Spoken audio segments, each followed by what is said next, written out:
Howdy folks, I'm Risky Ranunculus, rambunctiously ramming into rowdy rams. I'm Amber. And here are more rams for us to ram into. Let's get started. Alright folks, and our first letter is titled, Am I a Jerk for Going Back on My Word to Help Support My Husband's Affair Baby? I'm not on Reddit, so forgive me if this doesn't make sense here, but I need some opinions. I found out that I, a 42-year-old female, that my husband, a 44-year-old male, was cheating on me with a girl, a 25-year-old female, he found on Tinder. He made himself out to be a rich guy, but actually he works for my father. When I found out, I asked for a divorce. I found out that the girl was pregnant. She told me that she didn't know that he was married, blah blah blah. I believed her and I felt sorry for her because she doesn't have any money. I have 2 children, so I thought that since her baby was my child's sibling, I said that I would take care of them.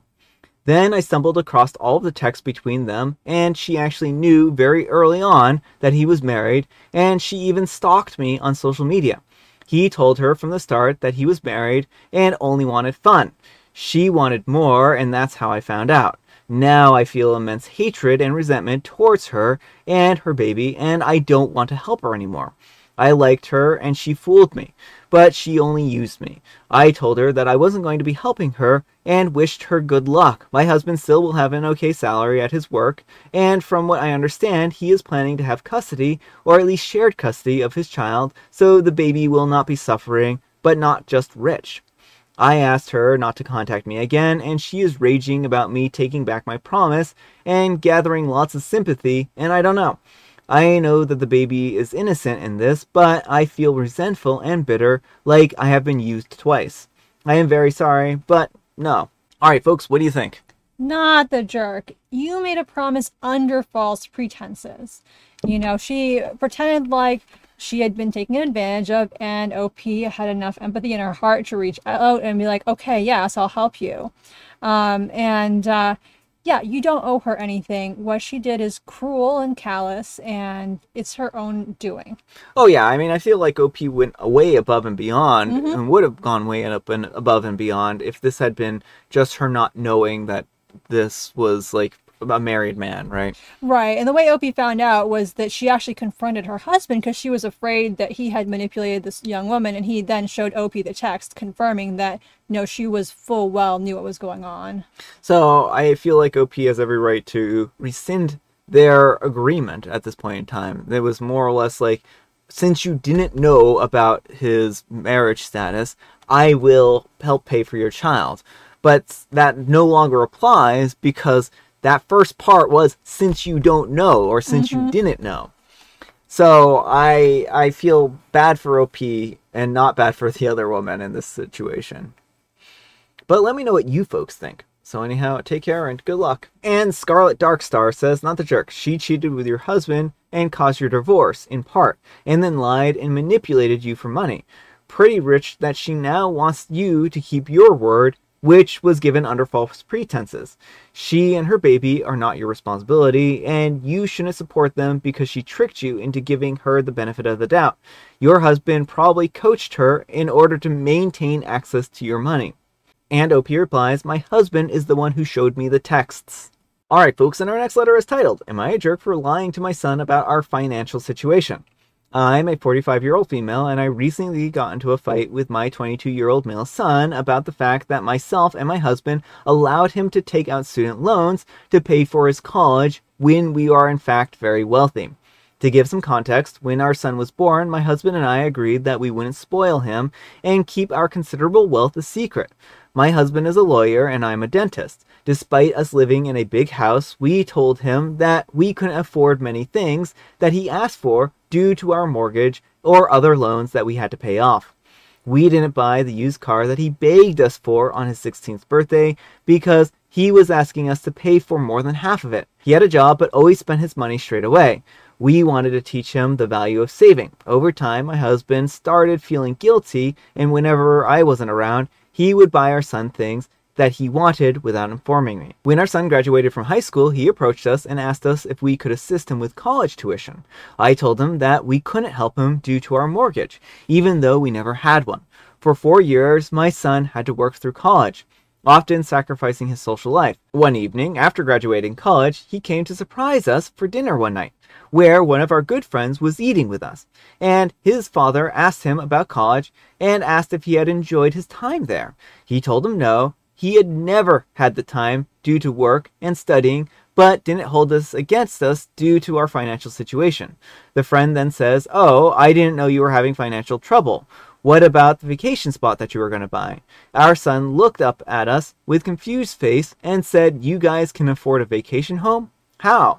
There was silence, and I looked at my husband, begging him not to say anything. My husband stupidly decides to admit to our son that I came up with the idea to conceal how wealthy we were and to force our son to work for everything that he has, even though we could have made his life easier by helping with tuition and accommodations and later his student loans. My son asked about our mortgage, to which my husband replies, "We never had one." Our son then recounts all of the times that we denied him joy due to us not being able to afford a vacation home, and then asks if it was all a lie. This is when I spoke for the first time, and I said, "Yes, but I only came up with this idea so that we could raise you as a humble person and know the value of hard work." He proceeds to drop his fork and tell me that he never wants to see me again. He walks out the door and nearly slams it off its hinges. It's been 2 weeks now, and he refuses to answer my calls. He does call his dad, but whenever I try to speak, he hangs up. I still don't think that I'm in the wrong here, and I don't think that it's fair that our son still speaks to my husband but not me. Is it so wrong that we wanted him to be a hardworking person who knew the value of saving? So am I the jerk? All right, folks, what do you think? Yeah, I think Opie's a jerk here. I understand wanting your kid to not be spoiled and to understand the value of hard work, but this seems to go above and beyond, and especially with the layer of deception. Yeah. Like, I understand not wanting to have your kid beg you for everything, but you shouldn't make up expenses and, make them worry about your financial situation.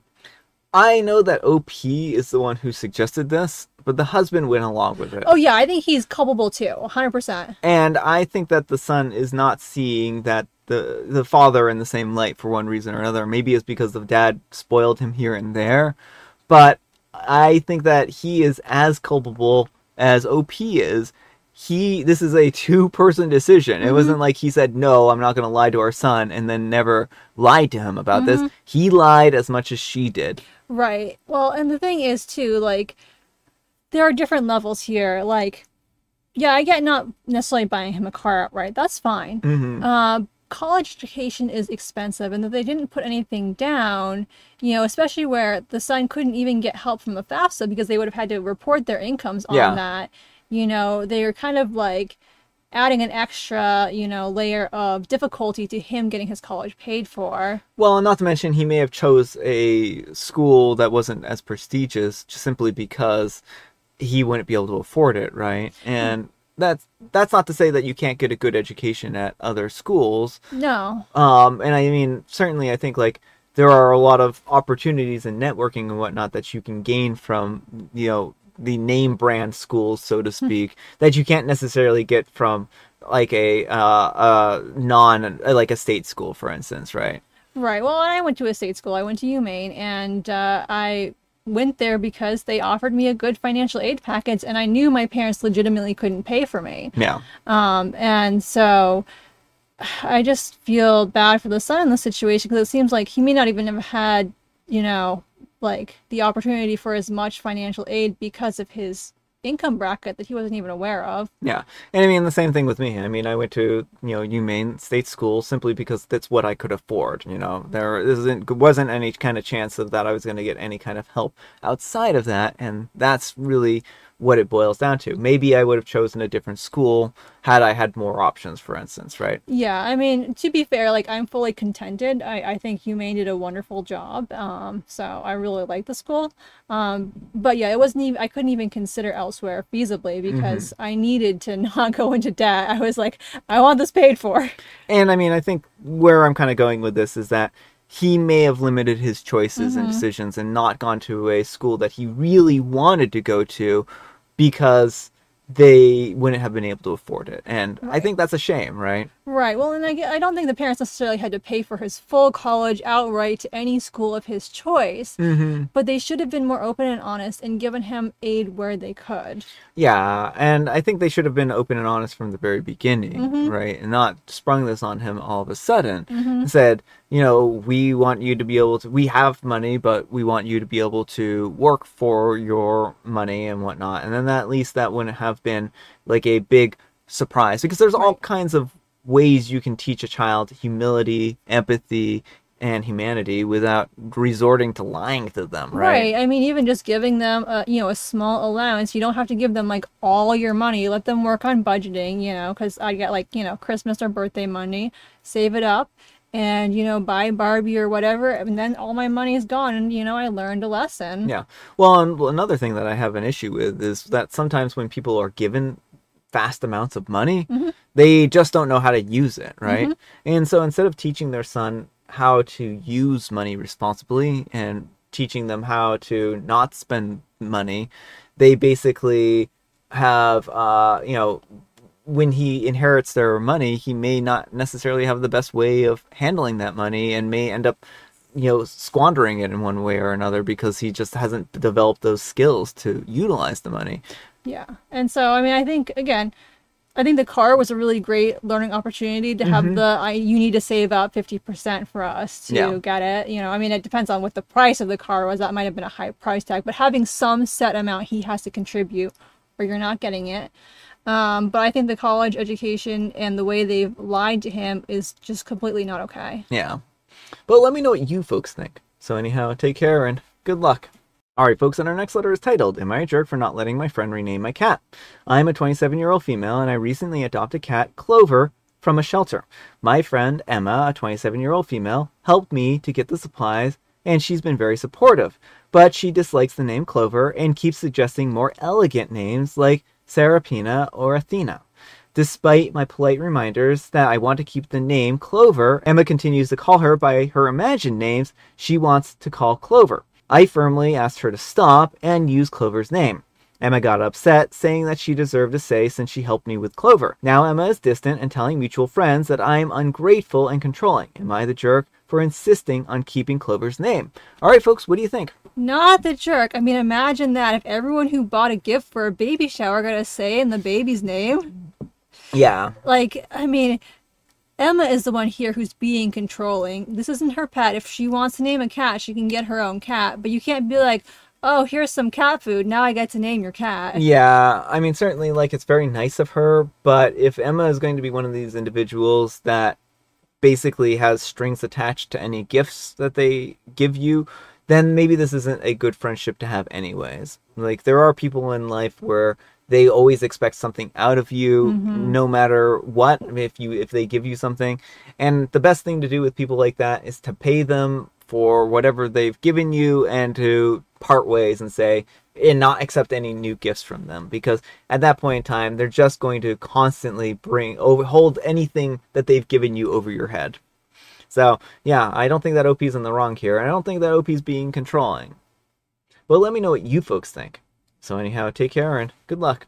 And Crochet and Mead says, not a jerk, but I personally, not saying you have to, would be ensuring that I pay Emma back for everything that she's helped with as soon as possible and telling her categorically that it's your cat, only because she is adamantly stating that her claim to rename the cat is due to help getting supplies. You aren't controlling or ungrateful, it simply isn't her cat. And Quick Wit Queen says, yep, give her back the money that she spent, then she has no more leverage. Alright folks, and our next letter is titled, Am I a jerk for stopping my coworker from using my personal mug? I'm a 28-year-old female, and I work at a small office with about 10 other people. Our office has a shared kitchen with the basic things inside of it, including a selection of generic mugs and glasses for everyone to use. I prefer to use my own personal mug that I got from my grandmother as a gift. For me, it has sentimental value, and it has a unique design that I love. A few weeks ago, I noticed that my mug was missing from my desk. After some searching, I finally found it, as my coworker, we'll call him Daniel, was bringing it back from his desk. I nicely told him that the mug is special to me, and asked him not to use it again. He understood and apologized and said that he didn't realize that it was personal. A few days later, I see him again with my mug, and I remind him again. He looked a bit annoyed, but agreed with me. Yesterday, the mug was gone again, and when I found it in the sink, I put it in my desk drawer when I wasn't using it. Daniel saw me and confronted me about it, saying that I was petty and that it was just a mug. I said that it has sentimental value to me, and then he told me that I was being overly possessive. Since then, a couple of other coworkers said that I overreacted and that it's just a mug. Am I the jerk for not letting Daniel use my mug? All right, folks, what do you think? Not the jerk. Personal property in a workplace is still personal property. If you're in a cafe with your mug and some random person took it and was like, well, it's just a mug, that would be theft. First time around, he might not have known. It was fine to just ask him not to use it again. From then on, he knew. You even started putting it on your desk, and he still took it off your desk because he wanted to use your mug for some reason. This is a little weird, right? Like, it's a bit creepy in some respects that Daniel wants to keep taking this mug and use it. It's almost like I drink your milkshake type of thing, right? Where it's just like a power move or domination over OP.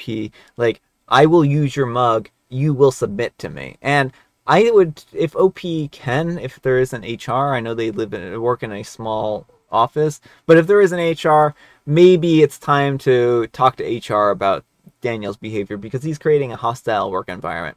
It's not fun to be in an environment where somebody is constantly harassing you about a sentimental mug that you have. If I were OP at this point in time, the easiest solution might just to be bring the mug home, and that way nothing unfortunate happens to it, because if Daniel is a petty individual, he may very well break the mug. And it would be a terrible thing for OP to have that mug broken. And maybe he would do it on purpose, maybe it would be by accident, but if I were OP, I wouldn't take the risk anymore. Yeah, and I mean, it's unfortunate because OP should be able to enjoy her mug. I mean, she's at the office for probably 8 hours a day, you know, and be able to enjoy her mug while she's there. And so, I mean, I don't think OP's in the wrong, whether she takes it home or not. You know, I think Daniel is just being a very bad person here and fully disrespecting her and her humanity. Yeah. So, yeah, I don't think that OP's in the wrong, for sure, but I'm worried and concerned about the state of her mug. But let me know what you folks think. So anyhow, take care and good luck. All right, folks, it is tea time. Grab your beverages of choice. I've got a special guest tea right here, and Amber, she has a joke. A prediction. Don't worry, we're getting through them. We'll be back to the jokes soon enough. Oh yeah, they're not a joke. It's literally just ramblings from a madman. You will give yourself burns by sitting down on your car's plastic seat covers after the car has been in the sun for 8 hours. Probably. I mean, it depends on what kind of plastic seat covers you have. I mean, that's probably why, like, the soft cushion seats are more popular these days. Not as common as, like, the leather seats or the plastic seats. Or even the seat protectors. And I, again, have the throat coat tea. It's like licorice spice. It has licorice inside of it, so it's close. It's very close. Alright, folks, that's all the time we have for today. Thank you so much for watching. Happy Fantastic Friday, folks. I can't believe it. We made it to the end of the week. Amazing. Amber, we need some kind of moral advice and or guidance, and please have it functional. Not moral advice, but you said to have it functional, so y equals mx plus b. That is a function for sure, yes, but it's not the answer that we're looking for. Because have it involve money then. Okay. Giving someone gifts for their pet or child does not entitle you to said pet or child. I think so. It's almost there. It's better than the functional one. Thanks so much for watching, and we'll see you all tomorrow. Bye. I feel so insulted.